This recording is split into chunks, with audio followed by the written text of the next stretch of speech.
हे guys, जय Mahakal. Welcome to my channel Madhya Pradesh Aarambh. इस series में हम हिस्ट्री की सीरीज़ को आगे बढ़ाना चाहते हैं, जो कि हम परीक्षा मंथन से कंप्लीट कर रहे हैं, जो हमारी किसी भी वनडे एग्ज़ाम, एमपीपीएससी या फिर एसएससी, रेलवे, सभी एग्ज़ाम के लिए ज़रूरी है। तो चलिए स्टार्ट करते हैं। इससे पहले हम कंप्लीट कर चुके हैं इसकी शिक्षा, पत्रकारिता वगैरह। आज हम करने वाले हैं गवर्नर और गवर्नर जनरल और वायसराय। यदि आप हमारे चैनल पर नए हैं तो पहले चैनल को सब्सक्राइब कर दीजिए, लाइक कीजिए, कमेंट कीजिए और शेयर कीजिए। तो चलिए स्टार्ट करते हैं। गवर्नर, गवर्नर जनरल और वायसराय। लॉर्ड क्लाइव या रॉबर्ट क्लाइव 1757 से 1760 तक रहे हैं और 1765 से 1767 तक रहे हैं। मतलब 2 बार इनने कार्यकाल पूरा किया है भारत में। पहले जब 57 का पलासी का युद्ध हुआ था, उसके बाद से 60 तक, फिर ये लंदन चले जाते हैं, फिर 65 में फिर आते हैं और 66-67 तक रहते हैं। रॉबर्ट क्लाइव बंगाल का पहला गवर्नर था। 1765 में अवध के नवाब शुजा-उद-दौला और शाह आलम के साथ इलाहाबाद की संधि की थी, जो कि बक्सर के युद्ध के बाद हुई थी। मुगल बादशाह शाह आलम ने बंगाल, बिहार, उड़ीसा की दीवानी का अधिकार 1765 में कंपनी को दे दिया था। कब दे दिया था? बंगाल, बिहार और उड़ीसा की दीवानी अंग्रेजों को दे दी थी 1765 में इलाहाबाद की संधि के बाद। और ये संधि किसने की थी? क्लाइव ने की थी अंग्रेजों के साइड से। 1765 में बंगाल में द्वैत शासन प्रारंभ करने वाला शासक या गवर्नर जो था वो कौन था? रॉबर्ट क्लाइव था। 1766 में इसने घोषणा की कि दोहरा भत्ता उन सेना अधिकारियों को दिया जाएगा जो बंगाल बिहार सीमा क्षेत्र के बाहर सेवा दे रहे हैं। इसने मतलब दोहरा भत्ता देने की घोषणा की थी उनको, जो बंगाल बिहार सीमा के बाहर रह रहे हैं उनको दिया जाएगा। अब आते हैं वॉरेन हेस्टिंग। ये 1772 से 1785 तक रहे हैं। वॉरेन हेस्टिंग ने 1772 में क्लाइव के द्वैत शासन को समाप्त कर दिया था, जो कि 1765 में लागू किया था लॉर्ड क्लाइव ने। बंगाल में ईस्ट इंडिया कंपनी की सत्ता स्थापित की थी। 1773 के रेगुलेटिंग एक्ट के द्वारा बंगाल का पहला गवर्नर जनरल बनने वाला गवर्नर था वॉरेन हेस्टिंग ने मुगल सम्राट को मिलने वाली 25 लाख रुपए की पेंशन बंद कर दी थी। साथ ही इलाहाबाद तथा कड़ा जिले को मुगल बादशाह से लेकर 50 लाख रुपए से अवध के नवाब शुजा-उद-दौला को बेच दिया था। ये अब अवध के नवाब के साथ 1773 की बनारस की संधि के बाद हुआ था। जब इलाहाबाद की संधि हुई थी रॉबर्ट क्लाइव के साथ, तो जो शुजा-उद-दौला था उससे क्या इलाहाबाद का जो कड़ा था वो ले लिया गया था और किसको दे दिया गया था? शाह आलम को दे दिया था।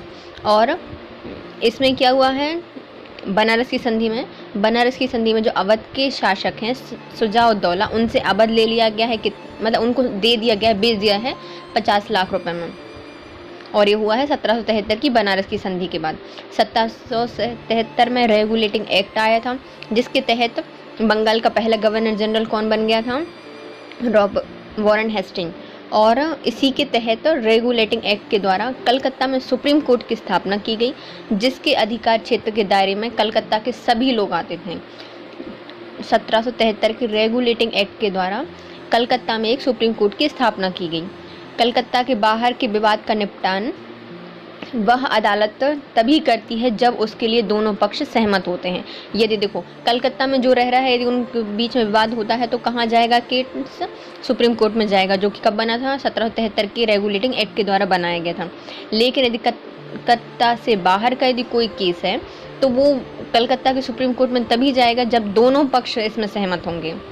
कलकत्ता ने एक सदर दीवानी और एक सदर निजामत अदालत की भी स्थापना की थी। प्रथम मराठा आंग्ल युद्ध और सालबाई की संधि 1782 में इसी के शासनकाल में हुई थी। वॉरेन हेस्टिंग के टाइम पर ही पहला आंग्ल मराठा युद्ध और जो सालबाई की संधि हुई थी 1782 में, वो वॉरेन हेस्टिंग के समय हुई थी। 1781 में हेस्टिंग ने कलकत्ता में मुस्लिम शिक्षा के लिए एक मदरसे की स्थापना की थी। कहाँ पे खोला था? 1781 में मदरसा खोला था। कहाँ पर? कलकत्ता में, मुस्लिम शिक्षा के लिए। और इसी के समय 1782 में जोनाथन डंकन ने बनारस में संस्कृत विद्यालय की स्थापना की थी। 1784 में the Asiatic Society of Bengal की स्थापना सर विलियम जोन्स ने की थी, जो क्या करते थे, जितने भी संस्कृत साहित्य हैं या हिंदी साहित्य हैं उनको इंग्लिश में ट्रांसलेट करने का काम करते थे विलियम जोन्स। इनने की थी 1784 में the Asiatic Society of Bengal की स्थापना। फिर आते हैं लॉर्ड कॉर्नवालिस। इससे पहले हम थोड़ा सा दोनों को फिर से देख लेते हैं। रॉबर्ट क्लाइव 57 से 60 तक रहे हैं, फिर 65 में आ गए थे, 67 तक रहे हैं। बंगाल के पहले गवर्नर थे। अवध के शुजाउद्दौला और शाह आलम द्वितीय से इलाहाबाद की संधि किसने की थी? क्लाइव ने की थी। मुगल बादशाह शाह आलम से बंगाल, बिहार, उड़ीसा की दीवानी इन्होंने प्राप्त की थी 65 में, और वहाँ पे द्वैत शासन लगा दिया था। और दोहरा भत्ता उन्हीं शासकों को दिया जाएगा जो कि बंगाल और बिहार की सीमा से बाहर करते हैं, उनको दिया जाएगा, इनने घोषणा की थी। अब आते हैं वॉरेन हेस्टिंग 1772 से 1785 तक। इनने द्वैत शासन जो क्लाइव ने लागू किया था उसको समाप्त कर दिया। इनके समय रेगुलेटिंग एक्ट आया था, उसके तहत इनको बंगाल का पहला गवर्नर जनरल बना दिया गया। इनने मुगल सम्राट को मिलने वाली 26 लाख रुपए की पेंशन बंद कर दी थी, और मुगल बादशाह से इलाहाबाद और कड़ा ले लिया था, और अवध के नवाब शुजाउद्दौला को 50 लाख रुपए में बेच दिया था। रेगुलेटिंग एक्ट के तहत कलकत्ता में सुप्रीम कोर्ट की स्थापना हुई, जो कि अपने कलकत्ता के अंडर में आने वाले लोगों के ही केस सुनते थे। यदि बाहर के तभी सुने जाएंगे जब दोनों पक्ष राजी होते थे। इन्होंने एक कलकत्ता में सदर दीवानी और सदर निजामत की स्थापना की थी। पहला आंग्ल मराठा युद्ध और सालबाई की संधि जो कि 1782 में हुई थी, वो वॉरेन हेस्टिंग के समय हुई थी। वॉरेन हेस्टिंग ने 1781 में कलकत्ता में मुस्लिम शिक्षा के लिए एक मदरसे की स्थापना की। 1782 में जॉनथन डक्कन ने बनारस में संस्कृत विद्यालय की स्थापना की थी, और 1784 में सर विलियम जोन्स ने the Asiatic Society of Bengal की स्थापना की थी। अब आते हैं कौन इनके बाद? कॉर्नवालिस। कॉर्नवालिस 1786 से 1793 तक रहते हैं। कॉर्नवालिस ने कानून की विशिष्टता का नियम जो इससे पूर्व किसी ने नहीं बनाया था या भारत में लागू किया था, किसका? कानून की विशिष्टता का रूल इनने भारत में लागू किया था। कॉर्नवालिस ने 1793 में प्रसिद्ध कॉर्नवालिस कोड या कॉर्नवालिस संहिता का निर्माण कराया, जो शक्तियों के पृथक्करण के सिद्धांत पर आधारित था। कॉर्नवालिस संहिता को प्रस्तुत कर कॉर्नवालिस ने जिला कलेक्टर से न्यायिक और फौजदारी शक्तियों को वापस ले लिया। अब वह राजस्व संबंधी अधिकार ही शेष बचे थे। जो कलेक्टर था, पहले कलेक्टर के पास न्यायिक संबंधी, फौजदारी शक्तियाँ और राजस्व शक्तियाँ तीनों होती थीं, लेकिन जैसे ही कॉर्नवालिस आए, इनने कॉर्नवालिस संहिता लागू की, इनने नियम बना दिया और शक्तियों का पृथक्करण कर दिया कि कलेक्टर के पास ही सारे नियम क्यों हों या सारी शक्तियाँ सिर्फ कलेक्टर के पास क्यों हों। तो इसलिए इनने अलग अलग लोगों को शक्तियाँ दे दी, और सिर्फ कलेक्टर के पास सिर्फ एक ही कार्य बचा जो कि था राजस्व संबंधी। कॉर्नवालिस ने जिला दीवानी न्यायालयों के लिए एक पद जिला अधिकारी का सृजन किया, जो कि दीवानी मामले देखा करता था। जो दीवानी न्यायालय थे उसमें एक नया पद सर्जित किया गया जिसका नाम था जिला न्यायाधीश का, जो कि दीवानी मामलों को देखता था। इसने भारतीय न्यायाधीशों की अध्यक्षता वाली जिला फौजदारी अदालत को समाप्त कर दिया और यूरोपीय अदालत की स्थापना की। इससे पहले जो एक होती थी दीवानी अदालत जो अभी भी होती हैं, और एक होती है फौजदारी अदालत। तो पहले क्या था, दीवानी अदालत में इनने एक नया पद सृजित किया जो कि था किसका? दीवानी न्यायाधीश का, मतलब जिला न्यायाधीश का। और जो फौजदारी थी उसमें सिर्फ हिंदू बैठते थे उस समय, तो इनने जिला फौजदारी अदालत को समाप्त कर दिया, फिर यूरोपीय अदालत की स्थापना कर दी। कॉर्नवालिस को भारत में नागरिक सेवा का जनक माना जाता है। इसने उच्च प्रशासनिक पदों पर भारतीयों की नियुक्ति बंद कर दी थी कि भारतीय जितने भी हैं उनको उच्च पद नहीं दिए जाएंगे। तीसरा, मैसूर युद्ध तथा श्रीरंगपट्टनम की संधि 1792 में इसी के शासनकाल में हुई थी। तीसरा, मैसूर युद्ध और श्रीरंगपट्टनम की संधि 1792 में किसके टाइम पे हुई थी? कॉर्नवालिस के समय पे हुई है। 1793 में कॉर्नवालिस ने स्थायी बंदोबस्त प्रणाली की व्यवस्था की थी बंगाल और बिहार में। इससे अब जमींदारों को भू राजस्व का 10/11 भाग कंपनियों को और 1/11 भाग अपनी सेवा के लिए दिया जाता था। चलिए फिर से पढ़ते हैं कॉर्नवालिस ने क्या क्या किया है। तो कॉर्नवालिस रहते हैं तुम्हारे 1786 से 1793 तक। इनने कानून की विशिष्टता लाई, कार्नवालिस कोर्ट और कार्नवालिस संहिता का निर्माण कराया, शक्तियों का पृथक्करण किया, और इससे पहले जो कलेक्टर था उसके पास न्यायिक, फौजदारी और राजस्व की तीनों शक्तियाँ होती थी, लेकिन इन्हें शक्तियों का पृथक्करण कर दिया। अब सिर्फ कलेक्टर के पास राजस्व का ही काम बचा था। इनने जिला दीवानी न्यायालयों में एक जिला न्यायाधीश का पद बनाया और जो जिला फौजदारी अदालत होती थी उनको समाप्त करके यूरोपीय अदालतों की स्थापना की। कार्नवालिस को भारतीय नागरिक सेवा का जनक माना जाता है। इनने प्रशासनिक पदों पर भारतीयों की उच्च पदों पर नियुक्ति बंद कर दी थी और इनके समय तीसरा मैसूर युद्ध हुआ था जो कि 1790 से 1792 में हुआ था और श्रीरंगपट्टनम की संधि इन्हीं के समय हुई थी। कार्नवालिस ने स्थायी बंदोबस्त प्रणाली बिहार और बंगाल में लागू की थी, जिसमें जमींदारों को भू राजस्व का 10/11 भाग कंपनी को देना पड़ता था और 1/11 भाग खुद रखना पड़ता था। अब आते हैं सर जॉन सोर 1793 से 1798 तक रहते हैं और सर जॉन सोर के समय में ब्रिटिश संसद ने 1793 का चार्टर्ड एक्ट पास किया था।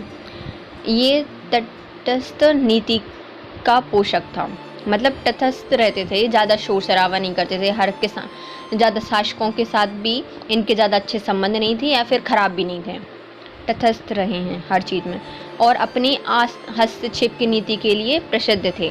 इन्होंने केवल अवध के मामले में हस्तक्षेप किया था और इन्होंने कोई काम नहीं किया जॉन सोर ने। फिर आते हैं कौन? Lord Wellesley. ये 1798 से 1805 तक रहते हैं। लॉर्ड वेलेस्ली अपनी सहायक संधि प्रणाली के कारण प्रसिद्ध हुए थे। इनकी नीति का लक्ष्य भारत में ब्रिटिश प्रभुसत्ता की स्थापना करना था। इन्होंने भारत में अंग्रेजी साम्राज्य के विस्तार को अपना लक्ष्य बनाया था। सहायक संधि में शामिल होने वाले राज्यों में कंपनी एक सहायक सेना रखती थी और संबंधित राज्यों में एक ब्रिटिश रेजिडेंट या रेजिमेंट की नियुक्ति की जाती थी। हालांकि वेलेस्ली से पूर्व भारत में सहायक संधि का प्रयोग डुप्ले, जो कि एक फ्रांसीसी थी, उनने प्रारंभ किया था। डुप्ले को कहा जाता है डुप्ले को कहा जाता है सहायक संधि का जनक और वेलेस्ली ने इसको भारत में सबसे ज़्यादा विस्तार किया था। सहायक संधि करने वाला पहला राज्य हैदराबाद था। हैदराबाद के निज़ाम थे, लेकिन वेलेस्ली के समय चौथा आंग्ल मैसूर युद्ध लड़ा गया था और 1799 में टीपू सुल्तान को हराने के पश्चात इन्होंने मैसूर पर कब्जा कर लिया था। 1799 में इन्होंने मेहंदी अली नामक दूत को फारस के शाह के दरबार में भेजा था। मेहंदी अली नामक दूत को कहाँ भेजा था? फारस के शासक के पास भेजा था। लॉर्ड वेलेस्ली ने कलकत्ता में नागरिक सेवा में भर्ती किए गए युवकों को प्रशिक्षण देने के लिए फोर्ट विलियम कॉलेज की स्थापना की थी। वेलेस्ली बंगाल के टाइगर के नाम से प्रसिद्ध थे। यहाँ तक हो जाते हैं हमारा 1800 कंप्लीट, है ना। तो अब इनके पहले वेलेस्ली को पढ़ लेते हैं और फिर इनकी जितने भी गवर्नर थे उनकी हम ट्रिक बता देते हैं। लॉर्ड वेलेस्ली अपनी सहायक संधि के लिए जाने जाते थे और 1798 से 1700 कंप्लीट हो गया था, 1805 तक रहे हैं। इनकी जो नीति थी वो ब्रिटिश प्रभुसत्ता को स्थापना करनी थी, जितने भी भारतीय राज्य हैं। इनके तहत क्या होता था? उनको अपने राज्य में एक कंपनी की एक सेना रखनी होगी और एक ब्रिटिश रेजिमेंट रखना पड़ता था। जो ब्रिटिश रेजिमेंट होता था वो उनके सारे मामलों पर निगरानी रखता था। सारे विदेशी संबंध जो थे, गुप्तचर थे, उनकी नज़र कौन रखता था? ये रेजिमेंट रखता था। वेलेस्ली के पूर्व सहायक संधि का प्रयोग डुप्ले ने किया था। सबसे पहले सहायक संधि को अपनाने वाला राज्य था वो हैदराबाद के निज़ाम थे। वेलेस्ली के समय ही चौथा आंग्ल मैसूर युद्ध लड़ा गया और 1799 में टीपू सुल्तान से मैसूर छीन लिया गया। वेलेस्ली ने मेहंदी नामक या फिर मेहंदी कहाँ भेजी थी? फारस के शाह को भेजी थी, इतना याद रखिए। मेहंदी अली नामक एक दूत को कहाँ भेजा था? फारस के शाह के पास भेजा था। नागरिक सेवाओं की भर्ती के लिए इसने युवा को प्रशिक्षण देने के लिए फोर्ट विलियम कॉलेज की स्थापना कलकत्ता में वेलेस्ली ने की थी और वेलेस्ली को बंगाल का टाइगर कहा जाता है। चलिए सबसे पहले आते हैं क्लाइव। देखो यहाँ पर क्लाइव के बाद एक और गवर्नर आते हैं जिनका नाम होता है वेरी लास्ट, है ना, वेंस्टाड, है ना, उनका नाम होता है। तो वो इतना उनका कुछ योगदान नहीं रहा है, इसलिए उनको नहीं पढ़ते हैं लेकिन हाँ यदि कुछ एग्जाम में पूछा जाता है तो आप उनको याद कर लीजिए। जैसे क्लाइव का लाइव याद रखिए, स्टार्ट मतलब वेरी स्टार्ट। फिर आते हैं वॉरेन हेस्टिंग। लाइव स्टार्ट हुआ था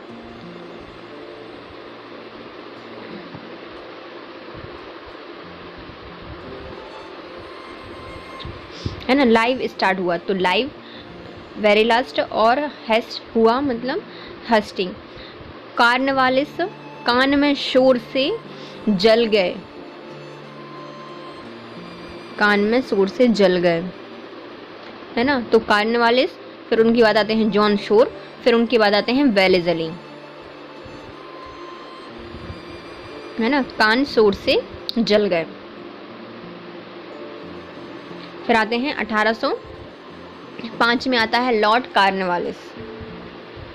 इसका दूसरा कार्यकाल हुआ था, लेकिन तुरंत 3 महीने बाद गाजीपुर में इनकी मृत्यु हो गई थी। और इनकी कब्र कहाँ पे बनाई गई कार्नवालिस जी की? गाजीपुर में बनाई गई इनकी कब्र। और जॉर्ज बार्लो, आप देखो इसमें अपन ने क्या पढ़ा था?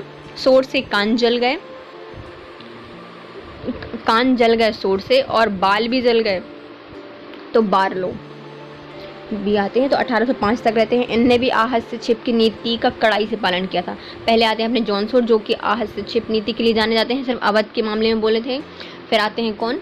ये बार्लो, ये भी हस्तक्षेप की नीति से ही पालन किया है इनने, है ना। सिर्फ इनने होलकर के साथ संधि की थी, जो कि राजपुर घाट की संधि थी 1805 में। फिर द्वितीय आंग्ल मराठा युद्ध यहाँ पर समाप्त हो गया था। पहला आंग्ल मराठा युद्ध किनके टाइम पे हुआ था? वो हुआ था वॉरेन हेस्टिंग के टाइम पे, और वहाँ पे हुई थी सालवाई की संधि, जो कि हुई थी 1782 में। दूसरा आंग्ल मराठा युद्ध बार्लो के समय हुआ था, और इन्हीं के टाइम खत्म हुआ था। होलकरों के साथ राजपुर घाट की संधि हो गई थी। फिर आते हैं लॉर्ड मिंटो प्रथम, जो कि 1807 से 1813 तक रहते हैं। 1809 में मिंटो ने चार्ल्स मेटकॉफ को महाराणा रणजीत सिंह के दरबार में भेजा और अमृतसर की संधि हस्ताक्षर की। इनके समय चार्टर्ड एक्ट 1813 आया था। इसी ने बुंदेलखंड और नागपुर के विद्रोह को समाप्त किया था। कौन आते हैं? Lord Minto. ये अब 1800 वाला सन स्टार्ट हो गए हैं। तो 1800 में सबसे पहले आते हैं बार्लो, जो कि आहत से छिप की नीति के लिए जाने जाते थे। इन्होंने सब दूसरा आंग्ल मराठा युद्ध देखा है और उनके साथ राजपुर घाट की संधि की थी। फिर आते हैं लॉर्ड मिंटो।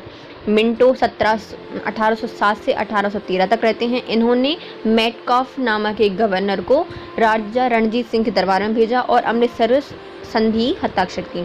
फिर इन्हीं के समय पे जो 1813 का चार्टर्ड एक्ट था वो आया था, और इन्होंने मिंटो ने बुंदेलखंड और नागपुर के विद्रोह को दबाया था या समाप्त किया था। अब आते हैं लॉर्ड हेस्टिंग। इन्होंने भी आहत से छिप की नीति अपनाई है। 1813 से 1823 तक रहे हैं, मतलब 10 साल रहे हैं ये, है ना। आहत से छिप की नीति का अंत करके भारत में राजनैतिक एकता स्थापित करने का प्रयास किया था। अभी तक 2 शासक या फिर 2 गवर्नर पढ़े हैं अपन ने, जो कि आहत से छिप की नीति का उपयोग कर रहे थे। पहले आते हैं जॉन शोर, फिर दूसरे आते हैं बार्लो। लेकिन जब लॉर्ड हेस्टिंग आते हैं, ये आहत से छिप की नीति का बिल्कुल अंत कर देते हैं और राजनीतिक एकता स्थापित करने का प्रयास करते हैं। इनके समय पर आंग्ल नेपाली युद्ध हुआ था, जो कि 1814 से 1816 के बीच में हुआ था। गोरखा युद्ध लड़ा गया था। इनके हेस्टिंग आए, बहुत स्टाइल से इनने सबसे पहले कहाँ पे कूच की? तो इनने की है नेपाल में। इनके समय पे पिंडारियों का दमन किया गया था। हेस्टिंग, सिंपल बात है, जिसने भी वो वीर मूवी देखी होगी तो उनको तो नफरत हुई होगी हेस्टिंग से, है ना, हेट करने लगे होंगे सब लोग। तो हेस्टिंग ने किया था पिंडारियों का दमन। जॉन मेलकॉम ने पिंडारियों को मराठा शिकारियों के साथ शिकारी कुत्ते की उपमा दी थी। जॉन मेलकॉम ने पिंडारियों को मराठा शिकारियों के साथ शिकारी कुत्ते की उपमा दी थी। इनके समय में पेशवा की संधि 1817 सिंधिया के साथ संधि और 1818 में होलकरों के साथ मंदसौर की संधि हो गई थी। देखो किन्ने हेस्टिंग ने की है।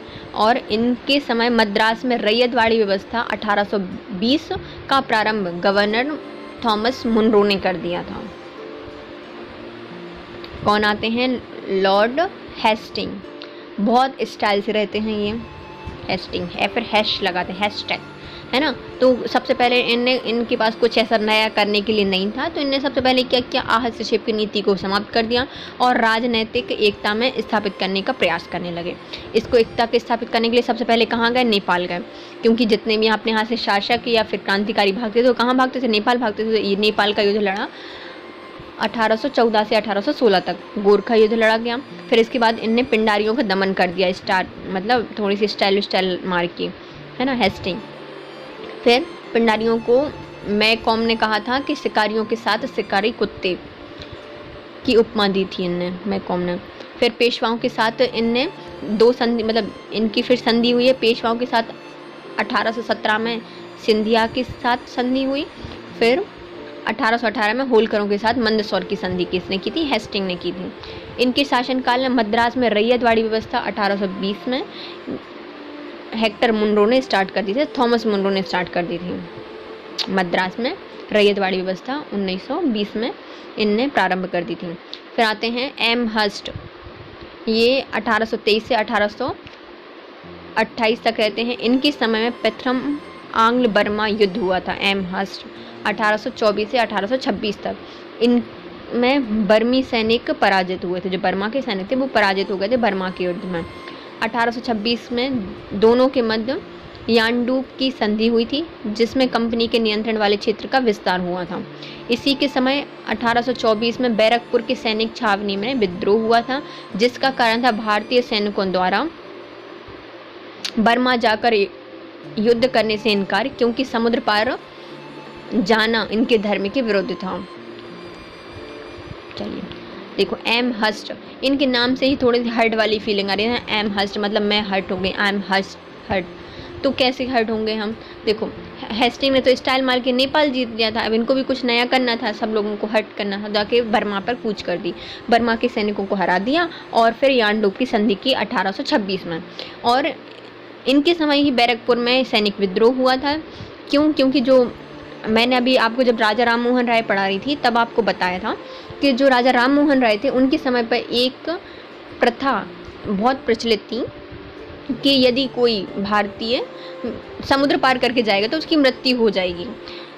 इसी के समय ये गए थे मतलब बर्मा जाने के लिए सैनिकों ने मना कर दिया था, क्योंकि उनके यहाँ पर एक कहावत मौजूद थी कि जो समुद्र पार करेगा उनकी मृत्यु हो जाएगी, तो इनने मना कर दिया था और बैरकपुर में की जो सैनिक छावनी थी उनने विद्रोह कर दिया था 24 में। इसी को गलत साबित करने के लिए राजा राम मोहन राय इंग्लैंड जाते हैं, लेकिन एक्सीडेंटली वहीं पर उनकी मृत्यु हो जाती है, तो सैनिक और डरने लगते हैं क्योंकि समुद्र पार करना इनके धर्म के विरुद्ध था। फिर आते हैं लॉर्ड विलियम बेंटिक, ये 1828 से 1835 तक रहते हैं। विलियम कैवेंडिश बेंटिक भारत के प्रथम गवर्नर जनरल बने। अभी तक जितने भी थे वो भारत के मतलब बंगाल के गवर्नर जनरल थे, लेकिन लॉर्ड विलियम बेंटिक प्रथम भारत के गवर्नर जनरल बनते हैं। कार्नवालिस द्वारा स्थापित प्रांतीय न्यायालयों और दौरा न्यायालयों को इसने समाप्त कर दिया था। इन जो प्रांतीय न्यायालय होते हैं और जो दौरा न्यायालय होते हैं वो किसने बंद कर दिए थे, कार्नवालिस द्वारा स्थापित किए गए थे, लेकिन विलियम बेंटिक ने इनको बंद कर दिया था। इनके स्थान पर संभागीय आयुक्त नियुक्त किए थे कि हर जिले में हर प्रांत बने होंगे, हर एक संभाग में होंगे। किया था किसने, विलियम बेंटिक ने। इलाहाबाद में सदर दीवानी और सदर निजामत अदालतों की स्थापना की थी, किसने, विलियम बेंटिक ने। और इससे पहले जो लॉर्ड कार्नवालिस थे इनने कलकत्ता में की थी, है ना, सदर दीवानी और सदर निजामत की स्थापना, और विलियम बेंटिक ने इलाहाबाद में की है। विलियम बेंटिक ने तात्कालिक भारत में व्याप्त सामाजिक कुरीतियों को समाप्त करने का प्रयास किया था। सामाजिक सुधारों के क्षेत्र में सती प्रथा की समाप्ति इनका प्रशंसनीय कार्य था। बेंटिक ने सती प्रथा की समाप्ति हेतु बनाए गए कानून की धारा 17 को दिसंबर 1829 को लागू कर दिया, जो कि विधवाओं को जलाने पर पूर्ण प्रतिबंध लगा दिया था। बेंटिक ने सबसे पहला कदम कब उठाया था, इनने सामाजिक कुरीतियाँ थी उनको समाप्त करने का बहुत प्रयास किया है, इसलिए इनको जाना जाता है लॉर्ड विलियम बेंटिक को, है ना। सबसे पहले सती प्रथा का अंत किया 1829 में, जो कि विधवाओं को जिंदा जलाने पर प्रतिबंध लगा दिया था, और इनकी जो कानून की धारा थी वो थी 17। इनके समय में ठगी प्रथा देश में विभिन्न क्षेत्रों में फैली हुई थी। इसकी समाप्ति के लिए विलियम बेंटिक ने कर्नल स्लीमैन तथा स्थानीय रियासतों की मदद ली और 1830 में ठगी प्रथा को बंद कर दिया। 1833 में चार्टर्ड एक्ट के बाद विलियम बेंटिक को बंगाल के गवर्नर जनरल के स्थान पर भारत का गवर्नर जनरल बना दिया गया। 1835 में मैकाले के प्रस्ताव पर अनुमोदन किया गया और शिक्षा का माध्यम उच्च स्तरीय प्रशासन की भाषा अंग्रेजी सुनिश्चित की। इन्हीं के समय पर जो मैकाले की समिति बनी गई थी, मैकाले समिति बनी थी जो कि शिक्षा से संबंधित थी, और इनने जब अपना अनुमोदन दिया तो उसमें जो शिक्षा का माध्यम और उच्च स्तरीय जो प्रशासन था उसकी भाषा क्या कर दी गई, इंग्लिश कर दी गई। कौन आते हैं अपने विलियम बेंटिक, फिर से पढ़ते हैं। ये पहले भारत के गवर्नर जनरल थे। इनने प्रांतीय न्यायालय और जो दौरा न्यायालय होते हैं उनको समाप्त कर दिया और संभागीय न्यायालय की स्थापना की। इनने इलाहाबाद में सदर दीवानी और सदर निजामत अदालतों की स्थापना की थी। इन्होंने सामाजिक कुरीतियों को समाप्त करने के लिए सबसे पहला कदम 1829 में उठाया, जो कि सती प्रथा का अंत था। विधवाओं को इसमें जिंदा जला दिया जाता था। इसको धारा 17 के तहत समाप्त कर दिया। फिर ठगी प्रथा का अंत 1830 में किया। इसके लिए इनने कर्नल स्लीमैन की नियुक्ति की थी। फिर चार्टर्ड एक्ट 1833 का जो आया वो कर्नल, इनके तहत बंगाल के गवर्नर जनरल से भारत के गवर्नर जनरल बना दिए गए लॉर्ड विलियम बेंटिक। अब आते हैं सर चार्ल्स मैटकॉफ। ये 1835 से 1836 तक रहे हैं। इससे समाचार पत्रों के मुक्तिदाता के नाम से जाना जाता है। मैटकॉफ को किसके नाम से जाना जाता है? समाचार पत्रों के मुक्तिदाता के नाम से। फिर आते हैं लॉर्ड ऑकलैंड। ये 1836 से 1842 तक रहे हैं। इनके काल की प्रमुख घटना थी प्रथम आंग्ल अफगान युद्ध। ऑकलैंड जो कि पहला आंग्ल अफगान युद्ध 1838 में और 1842 तक ये चला है। ऑकलैंड ने भारत के विभिन्न स्कूलों में अनेक छात्रवृत्तियां प्रदान की थी। इन्होंने सभी प्रारंभिक स्कूलों में शिक्षा का माध्यम उस क्षेत्र की प्रादेशिक भाषा रखी थी। इन्होंने 1839 में मांडवी राज्य को अंग्रेजी राज्य में मिला लिया था। और ऑकलैंड ने कलकत्ता में दिल्ली तक ग्रैंड ट्रंक रोड का निर्माण करवाया था। देखिए अभी तक अपन ने 3 राज्य पढ़े हैं जो कि मतलब पड़ोसी देश पढ़े हैं जिन पर लड़ाई की गई है। सबसे पहले आती है हेस्टिंग ने की थी, नेपाल में यानडूब की संधि हुई थी। फिर आते हैं कौन? एमहर्स्ट, उनने बर्मा पर युद्ध किया था और वहाँ पर उनको हराया था। फिर आते हैं ऑकलैंड, इनने अफगानिस्तान पर युद्ध किया है 1838 में। ऑकलैंड ने स्कूलों में जो अनेक छात्रवृत्तियां दान की थी और स्कूल की जो शिक्षा थी उनको वहीं की क्षेत्रीय भाषा में प्रारंभ करने की घोषणा की थी। इन्होंने मांडवी राज्य को अपने अंग्रेज राज्य में मिला लिया था और इन्होंने कलकत्ता से दिल्ली तक ग्रैंड ट्रंक रोड के निर्माण शुरू कराया था। अब आते हैं लॉर्ड एलनबरो। ये 1842 से 1844 तक रहते हैं। यह प्रथम आंग्ल अफगान युद्ध इन्हीं के समय समाप्त हुआ था। स्टार्ट किसके टाइम पे हुआ था? ये स्टार्ट हुआ था अपने ऑकलैंड के समय पर और एलनबरो के समय पर समाप्त हो जाता है। इनके समय की महत्वपूर्ण उपलब्धि सिंध का अंग्रेज राज्य विलय था। एलनबरो के समय सिंध का अंग्रेज राज्य में विलय था। एलनबरो के समय, एलनबरो को दास प्रथा का अंत के लिए भी जाना जाता है। इनके टाइम पे 2 काम हुए हैं। पहला आंग्ल अफगान युद्ध समाप्त हो गया था 42 में और सिंध को अंग्रेजी साम्राज्य में मिला लिया गया था। अब आते हैं लॉर्ड हर्डिंग, इनने लगा है होर्डिंग। 1844 से 1848 तक आते हैं। इनका कार्यकाल इनका मुख्यतः प्रथम आंग्ल सिख युद्ध हुआ था। कहाँ पे लगाए हैं इनने होर्डिंग? सिख में। सिख युद्ध स्मरणीय है। इसमें अंग्रेजों ने विजय प्राप्त की थी और लाहौर पर अधिकार कर लिया था। हर्डिंग द्वारा खोंड जनजाति द्वारा नरबलि प्रथा की कुप्रथा का दमन किया गया था, जो कि एक महान उपलब्धि थी। इन्होंने सती प्रथा के प्रचलन पर भी प्रतिबंध लगाया था। क्या क्या किया है इनने? हर्डिंग ने किया है प्रथम आंग्ल सिख युद्ध, इनके समय हुआ था 1844 से 1848 तक रहते हैं और लाहौर पर अधिकार किया था। होंड जाति की जो नरबलि प्रथा होती है उनको समाप्त कर दिया था और सती प्रथा का प्रचलन था उसको भी प्रतिबंध करने का प्रयास किया था। अब आते हैं लॉर्ड डलहौजी। ये 1848 से 1856 तक रहे हैं। इनके समय में ब्रिटिश साम्राज्य का अत्यधिक विस्तार हुआ था, क्योंकि इसने डॉक्ट्रिन ऑफ लैप्स की नीति अपनाई थी। द्वितीय आंग्ल सिख युद्ध इन्हीं के समय होते हैं 1848 से 1839 तक, और 1839 में पंजाब का ब्रिटिश राज्य में विलय कर लिया जाता है।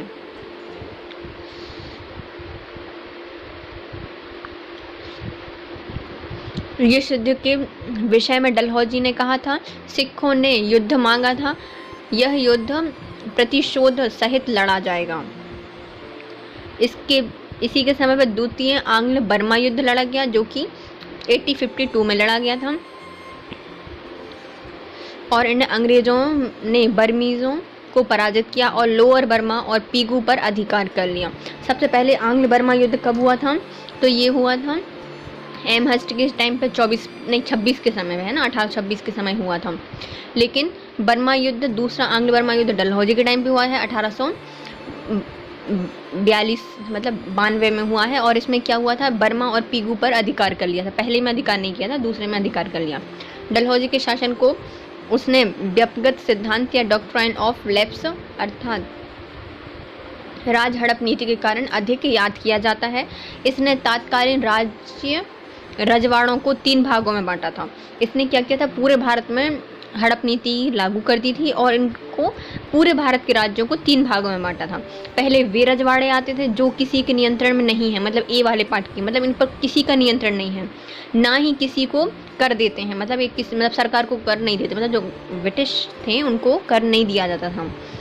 ये बिना अंग्रेजी हस्तक्षेप के गोद ले सकते थे, मतलब यदि इनके यहाँ पे बच्चे नहीं होते हैं तो वो किसी भी हस्तक्षेप के बिना गोद ले सकते थे बच्चों को।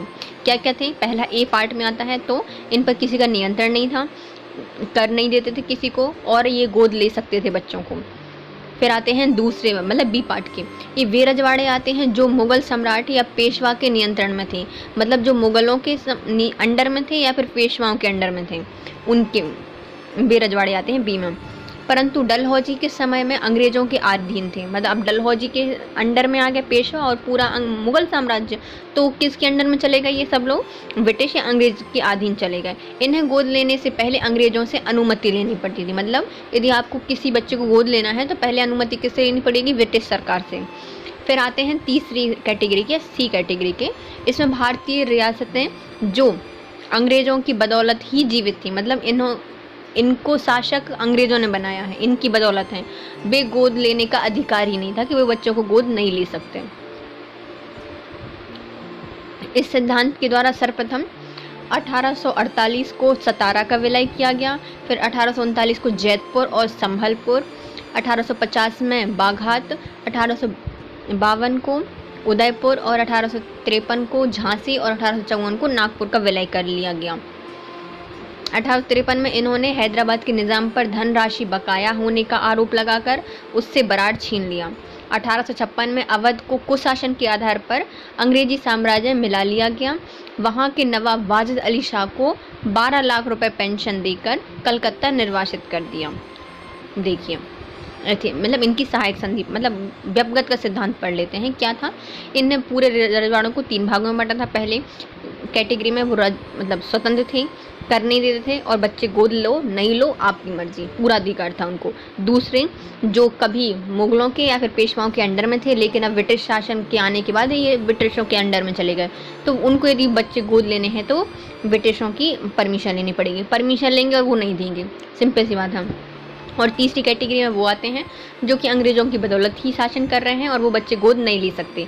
इसके तहत अब इसकी सिंपल सी ट्रिक है कि तारा जाता है संभल कर, तारा जाता है संभल कर, घाट पर उदय होने झांकी को उदय होने दो झांसी नागपुर, उदय होने दो झांसी नागपुर। याद हुआ, देखो सतारा जाता है संभल कर, घाट पर उदय होने दो झांसी को नागपुर। तो सबसे पहले आता है सतारा जो कि 1848 में विलय कर लिया गया था। जाता है मतलब जैतपुर, तो जैतपुर और संभलकर मतलब संभलपुर, ये दोनों को 1839 को 49 को मिला लिया गया था। और फिर 50 में बाघात मतलब घाट पर, फिर उदयपुर 92 को और 52 और 53 को झांसी, फिर 54 को नागपुर। फिर आता है, यहाँ तक हो गए, नागपुर उदय होने दो, झांसी को नागपुर। फिर आता है हैदराबाद और अवध। हैदराबाद को 53 में, मतलब झांसी के साथ ही इसको अंडर में ले लिया गया था, और अवध को कुशासन के आधार पर जो उनके वाजिद शाह थे उनको 12 लाख रुपए की पेंशन दी और कहाँ पे भेज दिया, कलकत्ता भेज दिया। डलहौजी द्वारा विलय किए गए राज्यों की तो वही हैं, सतारा 8048, जैतपुर और संबलपुर 8049, बाघात 8050, उदयपुर 8052, झांसी 8053, नागपुर 8054, करौली 8055 और अवध कुशासन के आधार पर 8056 में। इसी के समय में शिमला को भारत की ग्रीष्मकालीन राजधानी बना दिया था। डलहौजी को इतनी गर्मी लगती थी कि वो जाके कहाँ पे रहते थे, ग्रीष्मकालीन राजधानी में रहते थे, जो कि कहाँ पे थे, शिमला में थी। रेलवे का विकास इन्हीं के प्रयासों से प्रतिफल हुआ है। डलहौजी को भारत में रेलवे का जनक माना जाता है, क्योंकि इसी के प्रयत्नों से महाराष्ट्र में 1853 में मुंबई से ठाणे तक पहली रेलगाड़ी चलाई गई थी। डाक सुधार के क्षेत्र में भी इन्होंने पहली बार भारत में डाक टिकटों का प्रचलन किया था, जो कि 1854 में पारित पोस्ट ऑफिस एक्ट द्वारा तीनों प्रेसिडेंसियों में डाकघरों की अच्छी देखरेख के लिए एक एक महानिर्देशकों की नियुक्ति की गई थी। डलहौजी ने पृथक रूप से भारत में पहली बार सार्वजनिक निर्माण विभाग की स्थापना की थी। सार्वजनिक निर्माण विभाग की स्थापना किसने की थी, डलहौजी ने की थी। 1854 में लोक सेवा आयोग या लोक सेवा विभाग की स्थापना किसने की थी, डलहौजी ने। लोक सेवा विभाग की स्थापना 1854 में डलहौजी के समय हुई है। इसी के समय में भारतीय प्रशासनिक सेवा ICS की प्रतियोगी परीक्षाएं शुरू कर दी थी, क्योंकि देखो मैकाले ने सबसे पहले 1835 में क्या कहा था कि प्राथमिक शिक्षा और जो उच्च सेवाएं हैं, उच्च शिक्षा है, वो अंग्रेजी में होनी चाहिए, और जितनी प्रशासनिक सेवाएं हैं वो भी अंग्रेजी भाषा में होनी चाहिए। लॉर्ड विलियम बेंटिक के समय उन्हीं की एक और समिति बनी थी, जिनने बोला था कि जो जितनी भी सिविल सेवाएं हैं इनमें प्रतियोगी परीक्षाओं को योगदान देना चाहिए, मतलब प्रतियोगी परीक्षा की जो योग्य है उसी को पोस्ट मिले। पहले ऐसा नहीं होता था, पहले नामजदगी का सिद्धांत चलता था, लेकिन डलहौजी के समय पे क्या हो गई थी, जो ICS की परीक्षाएं हो गई थी वो प्रतियोगी परीक्षाएं शुरू कर दी गई थी। इन्हीं के समय पर 1855 में संथाल विद्रोह हुआ था। डलहौजी को फिर से पढ़ना है क्या, चलिए फिर से देख लेते हैं एक बार, फटाफट जल्दी जल्दी देखेंगे, है ना। सबसे ज़्यादा विस्तार ब्रिटिशों का डलहौजी के टाइम पे हुआ है। इनके समय पे दूसरा आंग्ल सिख युद्ध हुआ था, और सिख को कहाँ मिला लिया गया था, अंग्रेजी साम्राज्य में मिला लिया गया था, 1-50 के समय, है ना। और इनने बर्मा पर युद्ध किया 1852 में, और उस लोअर बर्मा और पीगू वाले क्षेत्र पर अधिकार कर लिया। डॉक्टर ऑफ लेफ्ट चलाया था। इसके तहत सबसे पहले तारा जाता है संभलकर, घाट पर उदय होने दो झांसी को नागपुर, ये थे पूरे राज्य। तो सतारा 1848, और जैतपुर संभलपुर 1849, 50 में बाघात, 52 में उदयपुर, 53 में झांसी, 54 में नागपुर। हैदराबाद को 53 के निज़ाम ने राशि बकाया का आरोप लगाकर बराड़ छीन लिया। फिर अवध को कुशासन के आधार पर 1856 में मिला लिया गया और 12 लाख रुपए की राशि देकर कलकत्ता भेज दिया। फिर आते हैं, इन्होंने शिमला को ग्रीष्मकालीन राजधानी बनाई थी। इनके समय पर पहली रेल चली थी, इसलिए इनको भारत में रेलवे का जनक कहा जाता है, जो कि 1853 में मुंबई से ठाणे तक चली थी। पोस्ट ऑफिस एक्ट 1854 में इन्हीं के समय पर आया था, और तीनों प्रेसिडेंसियों में महानिदेशक लागू कर दिए थे डाक से संबंधित। इसने पृथक रूप से भारत में पहली बार सामाजिक निर्माण विभाग बनवाया था। लोक सेवा विभाग की स्थापना की थी 1854 में, और सिविल सेवा परीक्षाओं के लिए प्रतियोगी परीक्षाओं की सुविधा की थी। और 1856 में जो संथाल विद्रोह हुआ था वो भी डलहौजी के समय हुआ। अब आएगा कैनिंग, लॉर्ड कैनिंग। अब देखिए, राज्यों पर शासन किसने किया, डलहौजी ने। हड़पे किसने, डलहौजी ने। पोस्ट ऑफिस एक्ट किसने चलाया, डलहौजी ने। सैनिकों में विद्रोह किसके कारण आया, डलहौजी के कारण। लेकिन अब भोगेगा कौन, तो आएगा लॉर्ड कैनिंग। ये 1856 से 1862 तक के हैं। लॉर्ड कैनिंग भारत में कंपनी द्वारा नियुक्त अंतिम गवर्नर जनरल। पहले गवर्नर जनरल भारत के विलियम बेंटिक, जो कि 1833 के एक्ट के तहत बने थे। और ये भारत के पहले वायसराय रहते हैं। 1857 का जो महत्वपूर्ण ऐतिहासिक विद्रोह था वो लॉर्ड कैनिंग के टाइम पे होता है। भारत का पहला विश्वविद्यालय कलकत्ता विश्वविद्यालय 1857 में तथा बाद में मुंबई और मद्रास में स्थापित किसने किया था? लॉर्ड कैनिंग के समय हुए थे। लॉर्ड मैकाले द्वारा प्रस्तावित भारतीय दंड संहिता 1858 में आवश्यक परिवर्तनों के साथ 1861 में किसने लागू किया था? कैनिंग ने। 1861 का भारतीय परिषद अधिनियम कैनिंग के समय आया। इसमें गवर्नर जनरल की काउंसिल के सदस्यों की संख्या 4 से बढ़ाकर 5 कर दी गई। इसी के समय 1858 में भारतीय दंड संहिता, 1859 में सिविल दंड प्रक्रिया संहिता पारित की गई। कैनिंग ने सैनिकों और असैनिक व्यय में कमी कर दी और नोट रुपए का प्रचलन प्रारंभ किया। सामाजिक सुधार के अंतर्गत विधवा पुनर्विवाह अधिनियम 1856 कैनिंग के समय आया था। सामाजिक सुधारों के तहत रेल लाइन, सड़कों और नहरों का निर्माण लॉर्ड कैनिंग ने करवाया था। न्यायिक सुधारों के अंतर्गत कैनिंग ने 1861 में हाई कोर्ट एक्ट पारित किया था, जिसके अंतर्गत मुंबई, कलकत्ता, मद्रास में एक एक उच्च न्यायालय की स्थापना की गई। इन्हें भारत में दास प्रथा को गैर कानूनी बताया था। कौन आते हैं? कैनिंग। कब तक रहते हैं? 1856 से 1862 तक। इनके समय पर 1857 की क्रांति हुई थी। भारत के अंतिम गवर्नर जनरल और पहले वायसराय थे और इनके समय पर विश्वविद्यालय बनी थी। पहली विश्वविद्यालय बनी थी कलकत्ता में, फिर 57 में मुंबई और मद्रास में एक एक विश्वविद्यालय और बना दी गई। इनके समय पर भारतीय दंड प्रक्रिया संहिता और भारतीय दंड संहिता ये दोनों बनी थी। तो भारतीय दंड संहिता बनी थी 1858 में और 61 में इसको लागू कर दिया गया था। 61 में गवर्नर जनरल की जो एक्ट भारतीय परिषद अधिनियम आया था, इसके तहत जो गवर्नर की काउंसिल होती थी उसमें 4 सदस्यों की जगह 5 सदस्यों की नियुक्ति कर दी गई थी। भारतीय दंड संहिता 1958 में और सिविल दंड प्रक्रिया संहिता 1959 में पारित हुई। इन्होंने सरकारी और सैनिक और गैर सैनिक व्यय को कम कर दिया गया था और रुपये का प्रचलन प्रारंभ किया था। विधवा पुनर्विवाह अधिनियम 1956 कैनिंग के समय आया था और हाई कोर्ट की स्थापना 61 में कलकत्ता, मुंबई और मद्रास में कैनिंग के समय पर हुई थी। दास प्रथा को गैर कानूनी बताया था। अब आते हैं लॉर्ड एल्गिन। 1862 से 1863 तक रहे हैं। इनकी सबसे महत्वपूर्ण सफलता थी बहावियों के आंदोलन का दमन। किसने कहा था? एल्गिन ने किया था।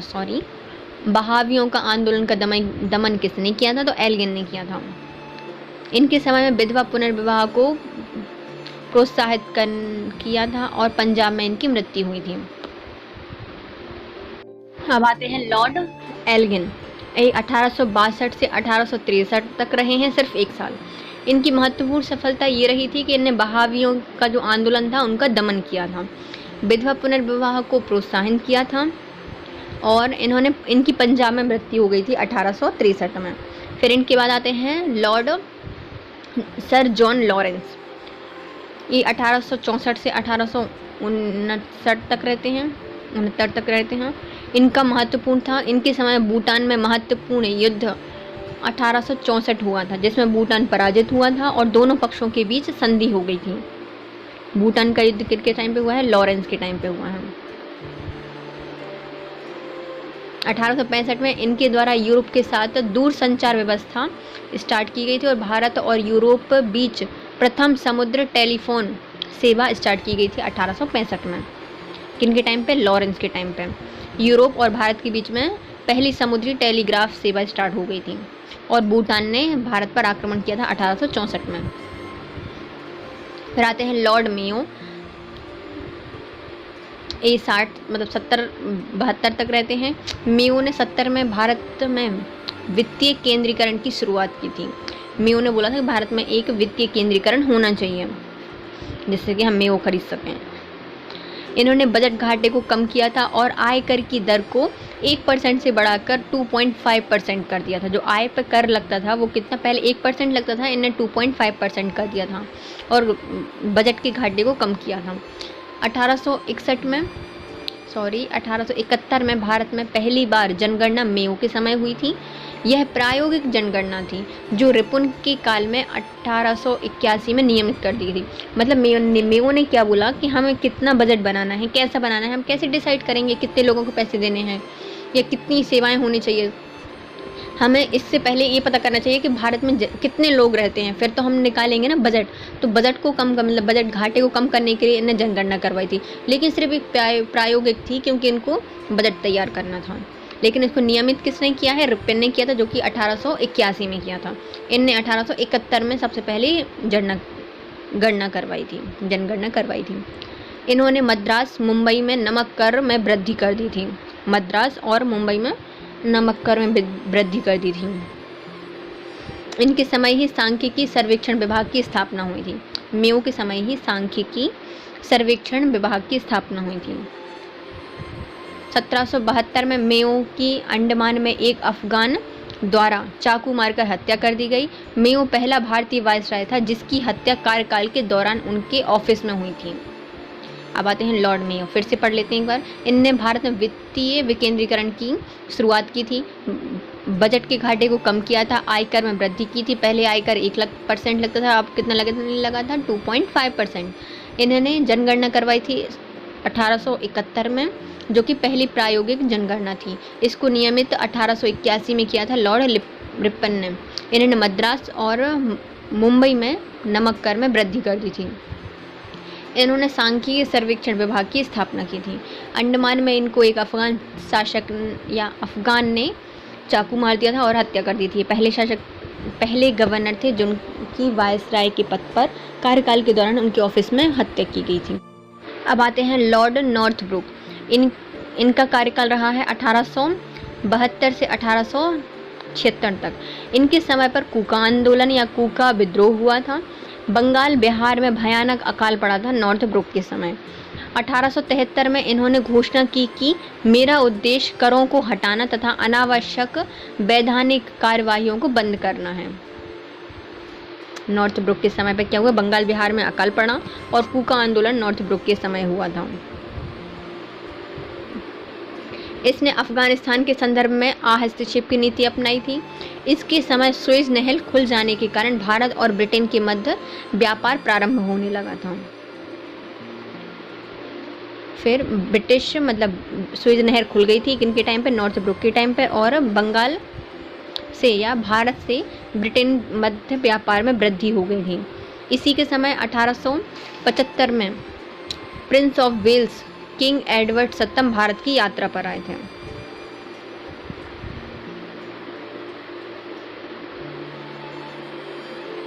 इससे पहले लॉरेंस के समय पर भारत में और यूरोप के बीच में क्या हुआ था? समुद्री टेलीग्राफ सेवा बिछाई गई थी। और नॉर्थब्रुक के टाइम पे क्या हुआ है? सुएज नहर खुल गई है तो व्यापार में बढ़ोतरी होने लगी। इनके समय पर नॉर्थब्रुक के टाइम पे कूका आंदोलन हुआ था, भयानक अकाल पड़ा था। कहाँ पे? बिहार और बंगाल में। इनके समय पर जॉर्ज पंचम या एडवर्ड पंचम प्रिंस ऑफ वेल्स भारत आए थे 1875 में। हस्तक्षेप की नीति अपनाई थी अफगानिस्तान के साथ। अब आते हैं लॉर्ड लिटन। ये 1876 से 1880 तक रहे हैं। इनके समय पर भारत में भीषण अकाल पड़ा था। मद्रास, मुंबई, मैसूर, हैदराबाद, पंजाब और मध्य भारत में बहुत भयानक वाला अकाल पड़ा था। इसी के समय में 1878 में वर्नाकुलर एक्ट प्रेस आया था। इसमें भारतीय भाषा में समाचार पत्रों को प्रतिबंधित कर दिया था। वर्नाकुलर प्रेस एक्ट को S.N. बनर्जी ने आकाश से होने वाला वज्रपात कहा था। किसने कहा था? S.N. बनर्जी ने कहा था कि आकाश से होने वाला ये वज्रपात है। वर्नाकुलर प्रेस एक्ट को कब आया था? वर्नाकुलर एक्ट प्रेस आया था 1878 में। सिविल सेवा परीक्षा की उम्र 21 आयु वर्ष से घटाकर 19 वर्ष कर दी थी, जिसका उद्देश्य भारतीयों को प्रतियोगी परीक्षा में प्रवेश करने से रोकना था। इसमें कपास पर लगे आय करों को कम कर दिया था और आय शुल्क को भी कम कर दिया था। इसने लॉर्ड लिटन ने कब तक रहा है ये? लॉर्ड लिटन ये रहा है 75 से 80 तक। इनके टाइम पे बहुत भयानक अकाल पड़ा था। कहाँ पे? मद्रास, मुंबई, मैसूर, हैदराबाद। पंजाब में भी। और इन्हीं के समय जो इनके पहले आए थे प्रिंस ऑफ वेल्स 75 में, और फिर उसके बाद लेटन आ गए। इनने वर्नाकुलर प्रेस एक्ट लगा दिया 1978 में, और जितनी भी हिंदी भाषा में समाचार पत्र थे उन पर प्रतिबंध कर दिया। और इसी वर्नाकुलर प्रेस एक्ट को एस.एन. बनर्जी ने कहा था कि आकाश से वज्रपात हो रहा है। इन्होंने सिविल सेवा की आयु 21 से घटाकर 19 वर्ष कर दी गई, और इनने कपास पर जो आयकर लगता है उसको भी कम कर दिया। अब आते हैं लॉर्ड रिपन। ये 1880 से 1884 तक रहे हैं। इसे ग्लैड स्टोन के नेतृत्व वाली लिबरल पार्टी द्वारा नियुक्त किया गया था। 1881 की प्रथम फैक्ट्री एक्ट लॉर्ड रिपन के समय आया था। रिपन के सुधार कार्यों में सबसे महत्वपूर्ण कार्य था स्थानीय स्वशासन की शुरुआत। यह भारतीयों को स्वायत्त शासन की शिक्षा देना चाहते थे, जिससे आगे चलकर वे स्वयं अपने शासन का भार संभाल सकें। इनने सबसे अच्छा काम किया था, जो महत्वपूर्ण सुधारों में इनका काम था स्थानीय स्वशासन की शुरुआत, जिससे कि वो जो भारतीय थे उनको स्वायत्तता की शिक्षा देना चाहते थे कि यदि कभी ज़रूरत पड़ी तो ये भी अपना शासन खुद कर सकें। चर्चित एडवर्ड विधेयक जो कि 1883 में आया था, इसके कारण ही रिपन के समय आया था। इसी विवाद के चक्कर में रिपन ने त्यागपत्र दे दिया था एडवर्ड बिल के कारण। एडवर्ड बिल पर हुए विवाद के कारण रिपन ने कार्यकाल समाप्त होने से पूर्व ही त्यागपत्र दे दिया था। इन्होंने नगरों में नगरपालिका का गठन किया था। रिपन अपने बारे में प्रायः कहा जाता है, मैं मूल्यांकन मेरे कार्यों से करना, ना कि मेरे शब्दों से। रिपन को शायद नाइटिंगेल ने कहा है भारत का उद्धारक। नाइटिंगेल जो है ना, उनने भारत का उद्धारक कहा है लॉर्ड रिपन को। ये किसके पार्टी के थे? तो लिबरल पार्टी के थे, जो कि ग्लैड स्टोन के नेतृत्व में चुनी गई थी। पहला फैक्ट्री एक्ट 1881 में इन्हीं के समय आता है, और स्थानीय स्वशासन इन्होंने लागू किया था और शिक्षा देने के समर्थक थे। एडवर्ड बिल विधेयक आता है 1883 में, जो कि रिपन के समय आता है। रिपन ने इसी के विवाद के चलते त्यागपत्र दे दिया था, और नगर पालिकाओं का गठन इन्हीं के समय हुआ था। अब आते हैं लॉर्ड डफरिन। ये 1884 से 1888 तक रहते हैं। डफरिन ने किसानों के हित की रक्षा की और विशेष ध्यान दिया था। डफरिन ने मतलब किसानों के हितों की रक्षा के लिए ध्यान दिया था। इनके शासनकाल की महत्वपूर्ण घटना थी तीसरा आंग्ल बर्मा युद्ध। इनके समय पे हुआ था, जिसमें बर्मा पराजित हो गया था, और डफरिन ने बर्मा को जीतकर अंग्रेजी साम्राज्य में मिला लिया था। बर्मा के साथ 3 युद्ध हुए हैं, और तीनों युद्ध में बर्मा हारा है। पहला था एम हस्ट के टाइम पे, दूसरा था डलहौजी के टाइम पे, और तीसरा था डफरिन के टाइम पे। तीनों में बर्मा हारा है। पहले में कुछ नहीं जीता था, दूसरे में पेशू और बर्मा का जो कुछ क्षेत्र, लोअर बर्मा वाला क्षेत्र जीत लिया था, और तीसरे में जो डफरिन के टाइम पे हुआ, इसमें पूरा बर्मा जीतकर अंग्रेजी साम्राज्य में मिला लिया गया। 1886 में अवध, 1887 में पंजाब में टेनेसी एक्ट पारित किया था। टेंशन कहाँ पे लगा दी है? अवध में, और 87 में लगा दी है पंजाब में। टेनेसी एक्ट पारित किया था। 1885 में स्त्रियों की रक्षा के लिए लेडी डफरिन फंड स्थापित किया गया था। लेडी डफ 85 में स्थापित हुआ, और कांग्रेस की स्थापना 85 में ही हुई थी, जो कि A.O. ह्यूम ने की थी, भारतीय राष्ट्रीय कांग्रेस की स्थापना डफरिन के समय। डफरिन के समय के कार्यकाल देख लेते हैं। इन्हें किसानों के हित में काम किया है। आंग्ल बर्मा युद्ध हुआ था, इन तीसरा आंग्ल बर्मा युद्ध इन्हीं के समय पे हुआ था, और बर्मा को पराजित करके अंग्रेजी साम्राज्य में मिला लिया था। इन्होंने 1886 में अवध में और 1887 में पंजाब में टेनेसी एक्ट पारित किया। 85 में स्त्रियों की शिक्षा के लिए लेडी डफरिन फंड बनाया था। 1885 में A.O. ह्यूम ने भारतीय राष्ट्रीय कांग्रेस की स्थापना की थी। अब आते हैं लॉर्ड लैंसडाउन।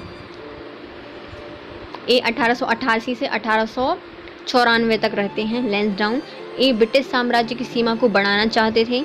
इन्होंने मार्टिमर डूरंड की अध्यक्षता में एक विशिष्ट मंडल अफगानिस्तान भेजा, जिसके प्रयासों से 1893 में भारत और अफगानिस्तान के बीच एक रेखा निश्चित कर दी गई, जो कि डूरंड रेखा के नाम से जानी जाती है। इसी के समय दूसरा फैक्ट्री एक्ट 1891 में आया था, जिसके तहत स्त्रियों को 11 घंटे प्रतिदिन से कम काम करने पर प्रतिबंध लगा दी। मतलब अधिक काम नहीं कर सकते 11 घंटे से, तो अधिक काम करने पर प्रतिबंध लगा दिया था। पहला एक्ट आया था रिपन के टाइम पे 81 में, दूसरा आया है 91 में जो कि लैंसडाउन के समय। लैंसडाउन के टाइम पे क्या क्या हुए हैं देखिए। लैंसडाउन ने जो साम्राज्य की सीमा को बढ़ाना था तो डूरंट की अध्यक्षता में अफगानिस्तान एक मंत्रिमंडल भेजा, जिसके प्रयासों से 1893 में भारत और अफगानिस्तान के बीच में डूरंट रेखा खींच दी गई। दूसरा फैक्ट्री एक्ट कब आया 1891 में, जिसमें स्त्रियां यदि 11 घंटे ज़्यादा काम करेंगी तो प्रतिबंध लगा दिया जाएगा कंपनी पर। लॉर्ड एल्गिन द्वितीय, ये 1894 से 1899 तक रहे हैं। इन्हीं के समय 1895 से 1898 तक मध्य प्रदेश, बिहार, उत्तर प्रदेश और पंजाब में भीषण अकाल पड़ा था। इसी के समय 1895 में तिलक द्वारा शिवाजी उत्सव की घोषणा कर दी गई थी। 1896 में इन्हीं के समय मुंबई में प्लेग फैला था। 1897 में चापेकर बंधुओं द्वारा पुणे में 2 अंग्रेजी अधिकारियों की हत्या कर दी गई थी। और इसी के समय पर 1899 में मुंडा आंदोलन या मुंडा विद्रोह शुरू हुआ था। देखिए एल्गिन कब तक रहे हैं 1894 से 1899 तक। इन्हीं के समय पर बंगाल, बिहार, उत्तर प्रदेश, पंजाब और मध्य प्रदेश में भीषण अकाल पड़ा था। तिलक ने शिवाजी उत्सव की स्थापना की थी 1895 में। 1856 में क्या हुआ था, मुंबई में प्लेग फैल गया, जिसके घोटाले किया था 2 अंग्रेज अधिकारियों ने, जिनको किसने मार दिया, चापेकर बंधुओं ने मार दिया 1 साल बाद 1897 में। फिर इसी के समय 1899 में क्या हुआ था, मुंडा आंदोलन हुआ था। फिर आते हैं लॉर्ड कर्जन, 1899 से 1905 तक रहे हैं लॉर्ड कर्जन। इसके पहले हम देख लेते हैं 1800 में कितने कितने गवर्नर रहे हैं, है ना। तो पहले आते हैं कौन,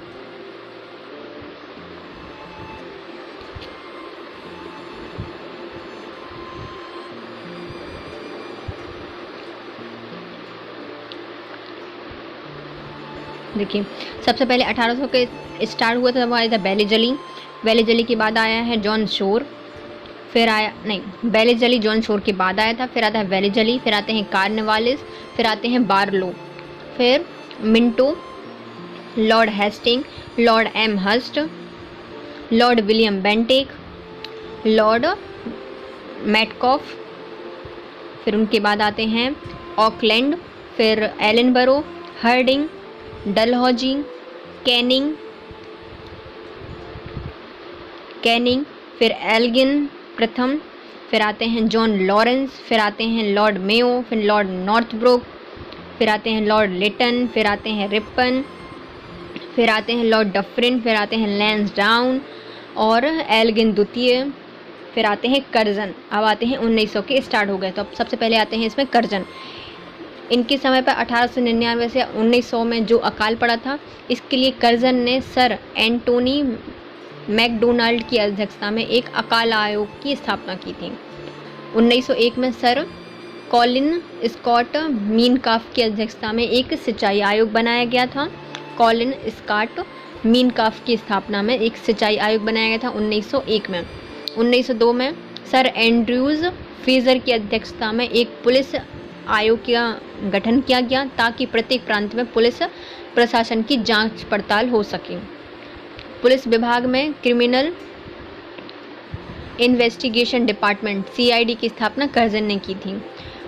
1902 में सर टॉमस रेले की अध्यक्षता में विश्वविद्यालय आयोग गठित किया गया। 1904 में इसके आधार पर भारतीय विश्वविद्यालय अधिनियम पारित किया गया। 1904 में सहकारी उधार समिति अधिनियम पारित किया गया। इसके अंतर्गत कृषकों को थोड़ी ब्याज दर पर उधार मिल सकेगा। 1899 में भारतीय टंकट या पत्र मुद्रा अधिनियम के अनुसार अंग्रेजी पौंड भारत में विधि मान्य बना दिए गए और इनका मूल्य 15 रुपये निश्चित किया गया।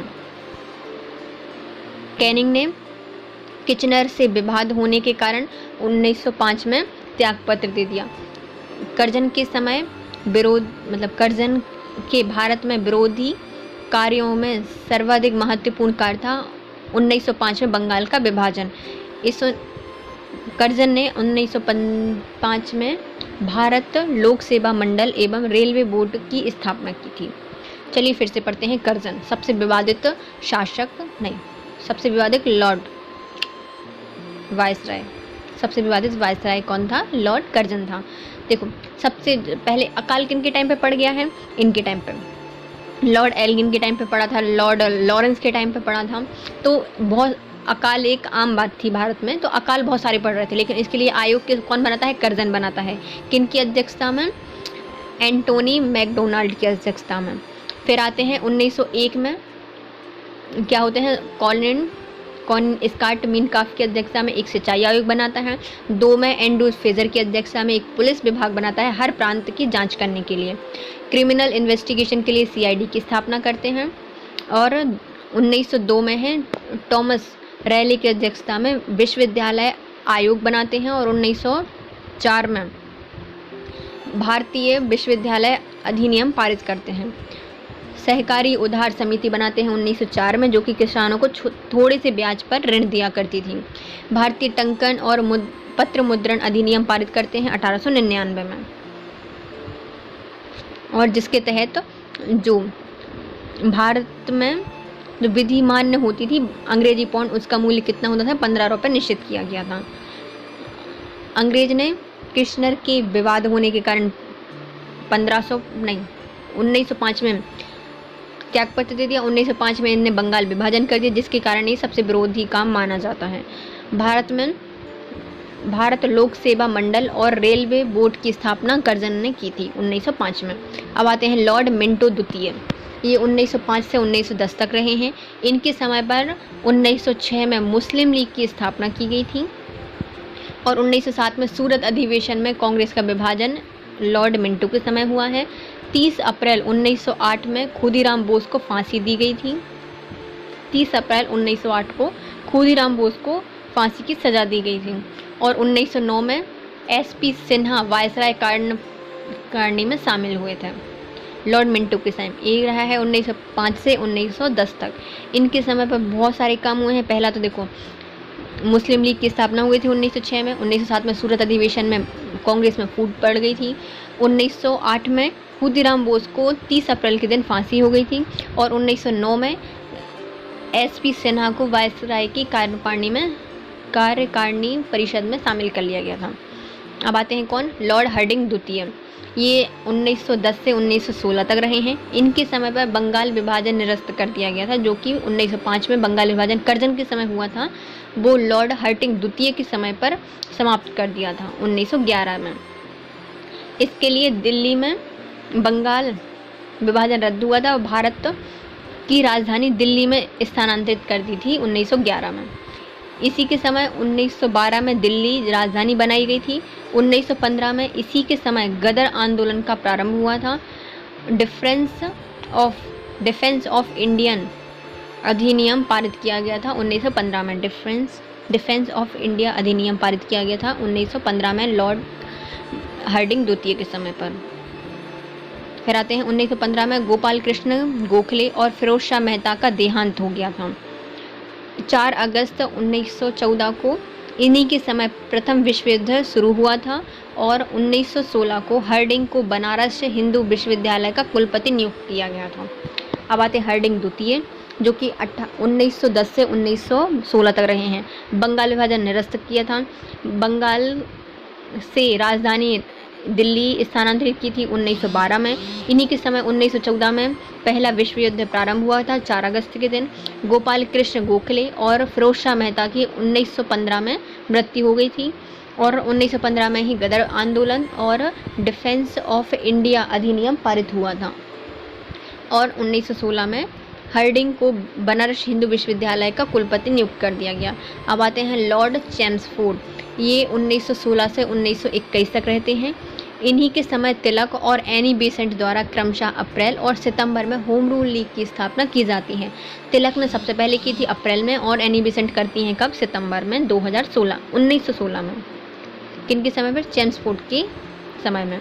1916 में कांग्रेस एवं मुस्लिम लीग के बीच लखनऊ पैक्ट में दोनों इकट्ठे हो गए थे। इसी के समय 1917 में गांधी जी का चंपारण सत्याग्रह हुआ था। 1917 में शिक्षा पर सेंट्रल आयोग की नियुक्ति की गई थी। 13 अप्रैल 1919 को जलियांवाला बाग हत्याकांड हुआ था। 1919 का रोलेट एक्ट इसी के समय पारित हुआ था। 1919 को ही मैंटोग्यू चेम्सफोर्ड सुधार अधिनियम लाया गया था। अलीगढ़ मुस्लिम विश्वविद्यालय की स्थापना 1920 को हो गई थी। 1920 में इसी के समय भारतीय ट्रेड यूनियन कांग्रेस का प्रथम अधिवेशन भी हो गया था। ये पढ़ रहे हैं अपन कौन से? लॉर्ड चेम्सफोर्ड को पढ़ रहे हैं। 1916 से 1921 तक रहे हैं। इनके समय पर बहुत सारे काम हुए हैं। सबसे पहले आता है 16 का।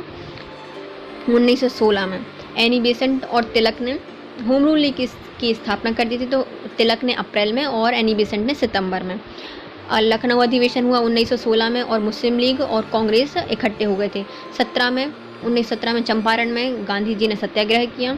1917 में ही शिक्षा का सेंट्रल आयोग नियुक्त कर दिया गया। 13 अप्रैल 1919 को जलियांवाला बाग हत्याकांड हुआ। 1919 में रोलेट एक्ट आया और 1919 में ही मॉन्टेग्यू चेम्सफोर्ड सुधार आया था।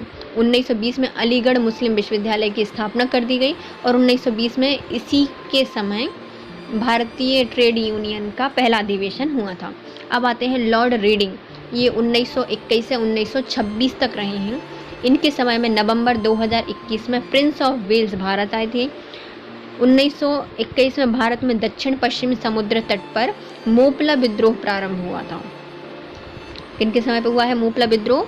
रीडिंग के टाइम पर। और 5 फरवरी 1922 को चोरा चोरी हत्याकांड हुआ था। रीडिंग के समय ही 1922 में विश्व भारती विश्वविद्यालय ने काम करना प्रारंभ कर दिया था। 1924 में कानपुर में अखिल भारतीय साम्यवादी दल का गठन किया गया। 8 अगस्त 1925 को काकोरी डकैत कांड रीडिंग के समय ही हुआ था। रीडिंग कब से कब तक रहे हैं? तो ये रहे हैं 1921 से 1926 तक। 21 में प्रिंस ऑफ वेल्स भारत आए थे।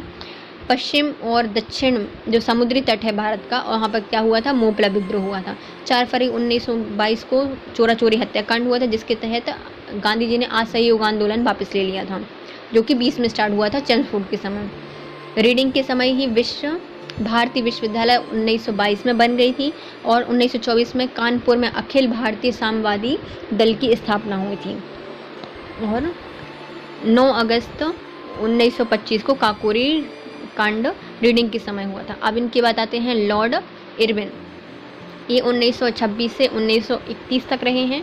इनके समय 1928 में साइमन कमीशन भारत आया था। 1928 में मुंबई में सर्वदलीय सम्मेलन का आयोजन किया गया। 1928 में मोतीलाल नेहरू की अध्यक्षता में एक समिति का गठन किया गया, जिसे नेहरू रिपोर्ट कहा जाता है। 12 मार्च 1930 को गांधी जी द्वारा ऐतिहासिक दांडी यात्रा प्रारंभ की गई थी। 5 मार्च 1931 को गांधी जी इरविन समझौता हुआ था। और इसी के समय वो हुए थे गोलमेज सम्मेलन भी इरविन के समय हुए थे। इरविन कब से कब तक रहते हैं? तो ये इरविन 1926 से 1931 तक रहते हैं।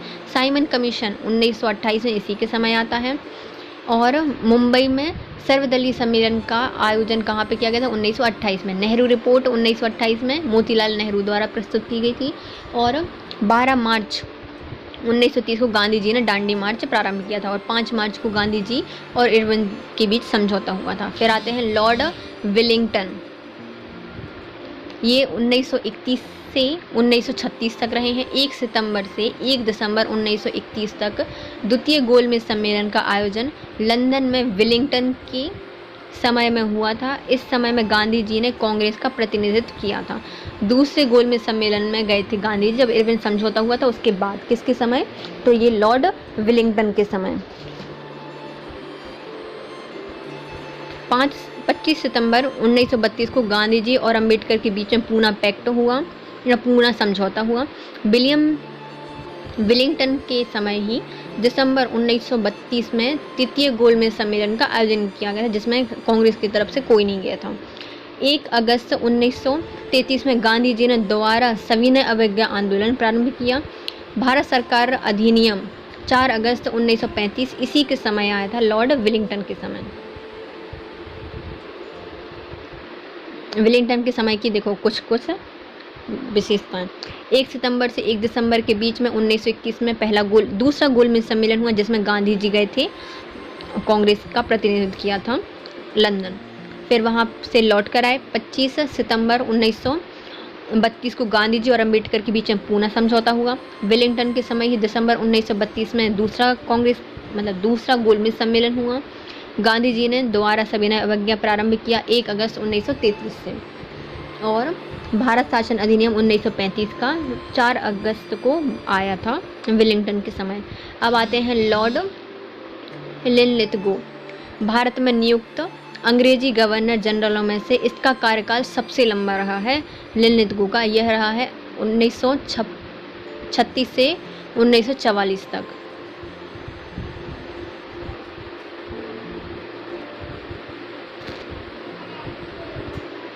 पहला आम चुनाव 1936 से 1937 में हुआ था, जो कि किसके टाइम पे हुआ था? लिनलिथगो के समय हुआ था।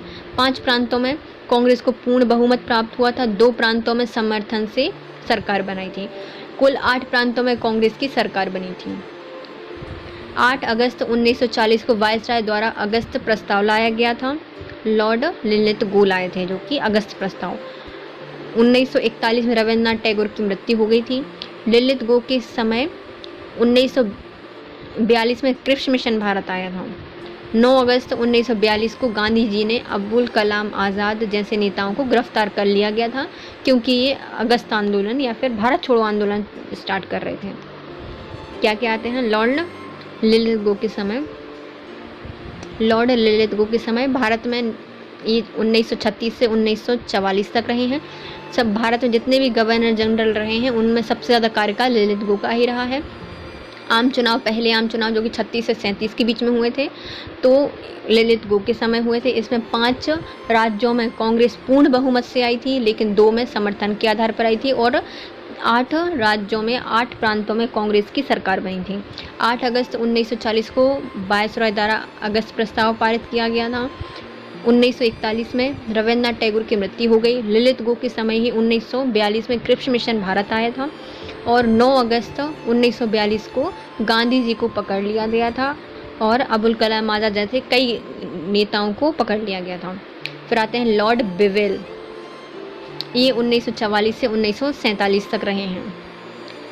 45 में शिमला समझौता बिवेल के समय होता है। मुस्लिम लीग ने कैबिनेट मिशन योजना को अस्वीकार कर दिया था, और 16 अगस्त 1946 को अप्रत्यक्ष कार्यवाही दिवस मनाया था। 2 सितंबर 1946 को जवाहरलाल नेहरू के नेतृत्व में अंतिम सरकार का गठन किया गया था, और 9 दिसंबर 1946 को संविधान सभा की पहली बैठक हुई थी। क्या क्या होते हैं बिवेल के समय पर? पहला होता है बिवेल के समय पर 1944 से 1947 तक रहे हैं ये। पहला शिमला समझौता 1945 में होता है। मुस्लिम लीग ने कैबिनेट मिशन को अस्वीकार कर दिया था, और 16 अगस्त 1946 को प्रत्यक्ष कार्यवाही दिवस मनाया था।